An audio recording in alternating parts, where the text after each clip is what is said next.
my god, this is horrible. How could this happen? Pinhead? Even you must have a heart, I guess. I can't believe you're crying though. I'm not crying tears of sadness. I'm crying tears of joy. What the fuck is wrong with you, man? I'm gonna be so rich, man. How does this benefit you? You live here. Well, I met these weird guys learning to fly in Florida, and we got a little insurance fraud scheme going. Oh my god, thousands of people are dead, tens of thousands are injured. And millions of dollars hitting my accounts. It's beautiful. God is great. This is low, even for you, Fisk. No it's not. I've actually worked with Hydra. I got Red Skull and Speed Dial, and that guy had a way bigger body count. I gotta be honest, Marvel's 9/11 is kind of hilarious. It starts out as this really touching Spider-Man comic, where Peter cannot believe what is happening, he's moving debris, people chastise him for not stopping the attack, and he begins to help out. While I do understand this is written to be a touching tribute to a very real tragedy, it takes a sharp turn on the next page, and has one hilarious panel that is so jarring. Why the fuck is Dr. Doom crying? This guy would fly 2 planes into the Baxter building just for fun. Then you got Kingpin and Magneto here, 2 villains who have done insanely evil shit. Now, I get the idea of even the villains are showing respect, but the more you think about it, the less it makes sense. I mean, some of these characters are decades old and have teamed up with people like the Purple Man, Apocalypse, and even Red Skull. So I don't think any of these guys have any morals at all. Look at Kingpin in the Ultimate Universe. He serves the Maker, one of the most evil dudes in comics, period. So in this video, I want to prove this is not how these guys would have reacted, and most importantly, the most evil thing these villains have done. The idea of Dr. Doom crying over 9/11 is still so funny to me. I want to remind you guys, this is the same dude who kidnapped a wife and her children and enslaved the rest of the universe. When a man as evil as Thanos gets bitched like this, we are on a different tier of evil. Dude is built different. Dr. Doom is known for simply just hating Reed Richards, but I promise you, if anyone talks some shit to him, he's throwing down immediately. But if you want to see one of the worst things Dr. Doom has ever done, definitive proof that he would not give a single fuck about those planes, let's look at Dr. Doom issue 10. So this is the Dr. Doom 2019 solo run. It has some great moments with Kang, Blue Marvel, and yes, of course, Reed Richards. In issue 9, Dr. Doom is about to do some crazy science shit, and Reed decides to wish him luck. Doom did not like that. They have this stupid argument in which Doom doesn't believe Reed called him to be nice. He loses his shit, rechecks all of his calculations, kills one of his Doom bots, and just arrogantly changes something as he suspects that Reed doubts him and is taunting him. Obviously, shit goes wrong, and we get into issue 10, where he is teleported into the sunny, idyllic Earth. Doom gets up as he hears a helicopter, and this man comes out asking if he needs help, or if he's here to threaten him. Doom says no, but realizes this man is him from an alternate universe. So I will call our guy Doom and the alternate guy Victor. The first thing this dude Victor tells him is you need to promise to not fuck shit up. Doom says he won't. If anything, he's here to learn. The other Victor is pleased to hear this, and says that it's something we can do. They fly over this futuristic city, which is actually Doomstadt, the capital of Latveria. Then alternate Victor shows Blue Marvel to Doom, who he thought was dead. All 3 men have a discussion in which Doc Ock catches some serious strays. It seems that in both universes, Octavius is a limited moron. God damn. They realize that they have been seeing visions of each other's universe because of the Antlion. Doom then has an epiphany that our Earth is a dark reflection of theirs. We are minions of your hell, and you are the dream. Blue Marvel says it doesn't have to be that way. This Victor is super chill and wants to help. He says he could tell you about every achievement of technology or politics or whatever. However, alternate Victor wants to show Doom one thing first. Doom says the visions of your life have showed me the errors of mine. Very humble for Doom. He's really grown to be a great man. The alternate Victor says that admitting you're wrong is the first step. Doom says you have no idea how difficult that was to say. Victor says that he does though, as we'll see they are more alike than you think. As they walk to this alternate home, Doom is shocked that alternate Victor got rid of their castle, their birthright. How can you live in this hovel when you rule the world? Victor just looks back and says, I don't rule the world, I merely help guide it. Come, meet my family. We see his wife who thinks this is a bad idea. Oh, I wish he listened to her, man. But this Victor is such a nice dude, he says we can save 2 worlds instead of 1. Victor then introduces his kids to Doom. He says, my boys, my boys. You see Victor, this is true power, and we see Doom tear up. His kids look at Doom and are scared, but their father says he is on his path of healing and that he was once like him, tortured and broken. That hits a nerve because Doom shouts, I am not broken. Victor just looks at him and says, don't be ashamed. This part was the hardest for me too. They watch the boys play and Doom tries to defend himself, saying that his people are well cared for. Victor says the problem is you see that all as a reflection of yourself. You need to let go of that. Once you do, so much is possible. What we are doing here is not just limited to Earth. Then Victor shows him this vast alliance across the universe. Kree, Skrull, Badoon, Shi'ar, and the greatest weapons from across the cosmos are collected here, entrusted with Victor. Victor tells Doom that it must be strange for him to see all these things in the same place. It must be tempting. Doom says he is too tired to be tempted. Doom then asks if he did all of this. His alternate self, Victor, was able to save the world. Victor says no, it takes all of us to accomplish this. Doom argues back, but it started with you. Victor figures out what he's getting at. Doom thinks he deserves credit, something, anything. However, this Victor is incredibly humble, and that is pissing Doom off. Victor says, you have to remember, your way of thinking is clouded. You are lost. Doom looks down and says, why is that? Victor calls Doom out for keeping his face scarred. Even in their lesser Earth, he could heal his face no problem. Doom gets agitated and says, how dare you? Victor continues saying you choose to keep it to show how humanity has wronged you, but one day that anger will soften. It's softening already. That's good. That means soon you'll be ready to forgive. Doom says, forgive whom? Victor says, everyone, but most importantly, Richards. Doom growls, not liking where this is going. Victor is like, you see, you already know. Victor continues saying that without Reed, you won't be able to do anything you see around you.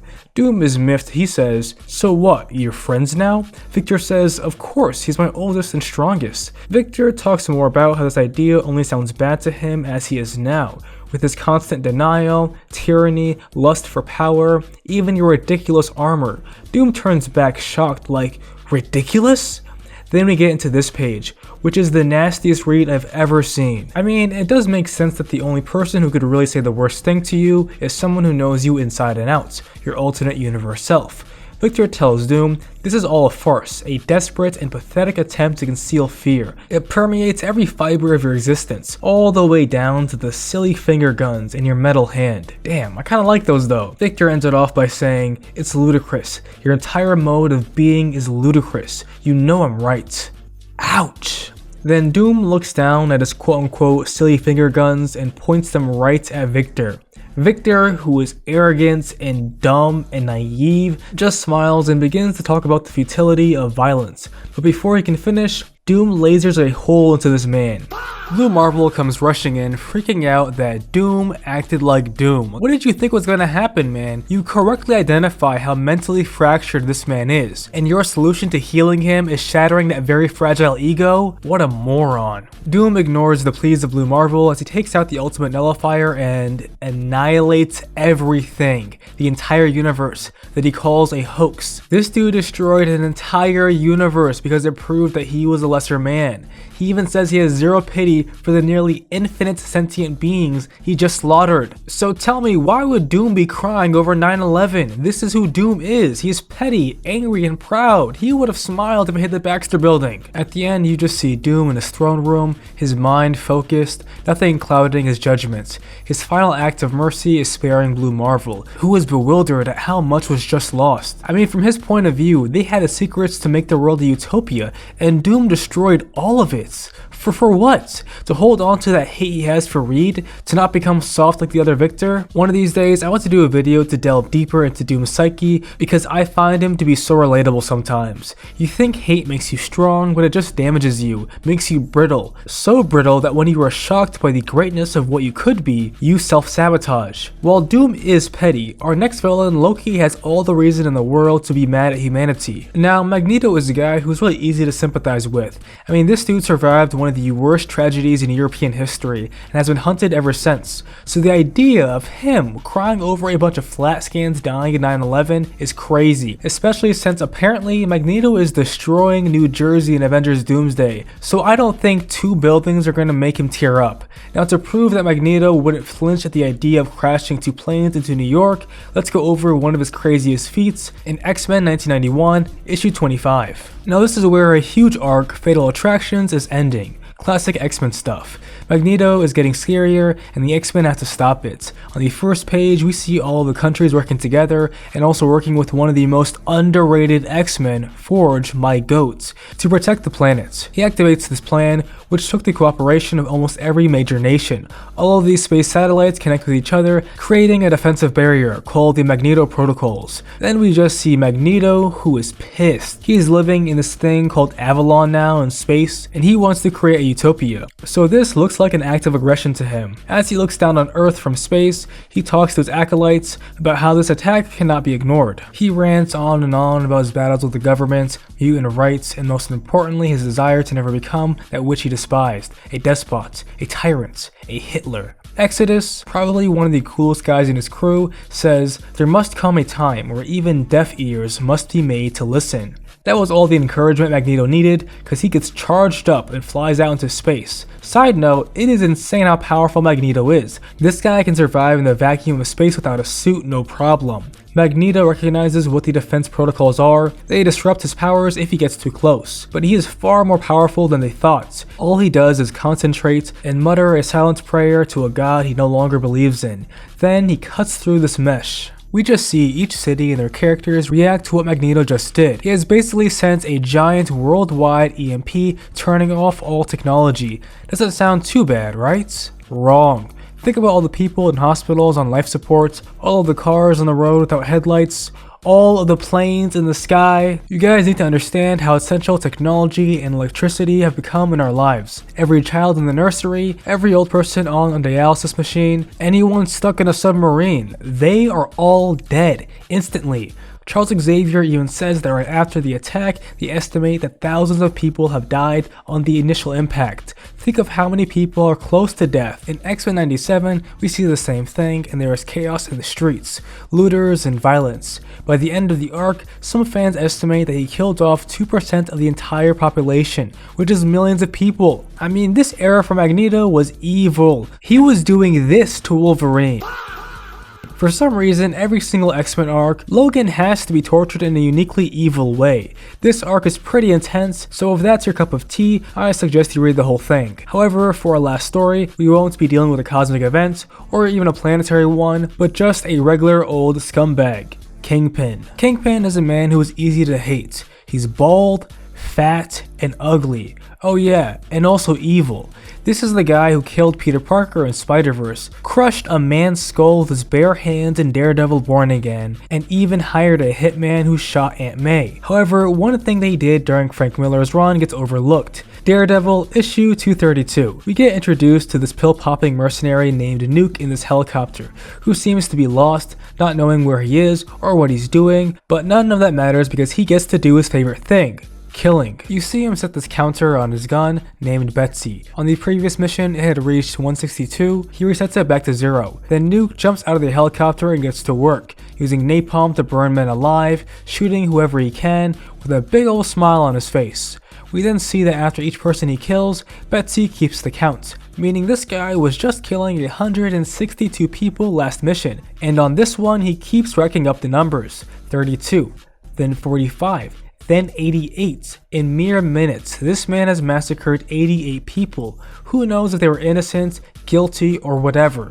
Without skipping a beat, this junkie pops another pill and is set for his next mission, Hell's Kitchen, New York City. So for all we know, Nuke could be doing a few missions a day, basically racking up a 9/11 kill count every single week. And you know who brought him to New York City? Wilson Fisk, of course. We just see this fat bastard smoking a cigar, and the narration says what we're all thinking, that Kingpin is sending this mass shooter to Daredevil. We next see Nuke on a plane, where he flips out about not getting his correct beer, grabbing the flight attendant's arm and manhandling her until his buddy calms him down by telling him, "Don't worry, it's an American beer." beer. Okay, now I understand the face paint. This dude is a nut job. We then see Fisk talk to Nuke. We learn that he is a super soldier. Kingpin appeals to his patriotism by talking about his veteran son, America's enemies, and how our boys die in Asian jungles. Fisk just keeps going, twisting the narrative to enrage Nuke, fires him up to do what he does best, and he sends him after the press in Hell's Kitchen. We see Nuke being dropped onto the street as his handler tells him to just do property damage. Do we seriously think that's all he's going to do? This guy is as precise as a tsunami. He just comes in and destroys everything in his path. We see him shoot out bullets, napalm, and even rocket launchers. We learn from the narration that people are dying. Bullets are cutting through flesh and bone, people choking from the debris, and Daredevil can even hear a mother holding her baby as the baby gurgles blood, his lung collapsing. I want to remind you guys, these are random people. This dude Nuke has destroyed several buildings, not just 2. Kingpin is willing to let babies die just to prove a point to Daredevil. And it's not like he thought Nuke was mentally stable and precise. I mean, he saw everything he was doing at the beginning of the comic, and Fisk relies on his mental instability to recruit him. So when I see this fat chud looking solemnly as the towers fall, I just can't help but think he would not give a single fuck. This guy is scum, man. After Nuke's insane rampage, you got tons of people who are dead, the Avengers have to be called in, and even the other crime families are looking at Fisk like he's lost it, which he responds of course by snapping his neck. All in all, I find that one page during the 9/11 tribute to be one of the funniest things Marvel has ever done. It started out so touching and real at first. I mean, Peter is a great choice to helm a tribute like that. But why use some of the most evil villains in the Marvel universe for an event that would be a regular Tuesday for them? I mean, the world is constantly ending in Marvel, and New York City is always under attack. I doubt they would even blink at 2 buildings being destroyed. Let me know what you guys think. I appreciate you for watching this far. If you like this one, please subscribe. And if you're on mobile, press the hype button on the video. It does help a lot. Shout out to all the Watchtower employees you see here. Huge shout out to all the OG7 members. Of course, my day 1 cable. We got Zuzu Pazuzu, Aquamarine Adenine, my boy Dennis, Transgender Actions. We got Joey or Let Him Hear Joe, Ben Henry Bartram. We got Cloud, Shiloh SS, Rabid Vegas. Then we got a new member, ADD, I love the red hood icon, and last but not least, my boy Shane Stapler. Thank you so much for watching, guys. Peace out.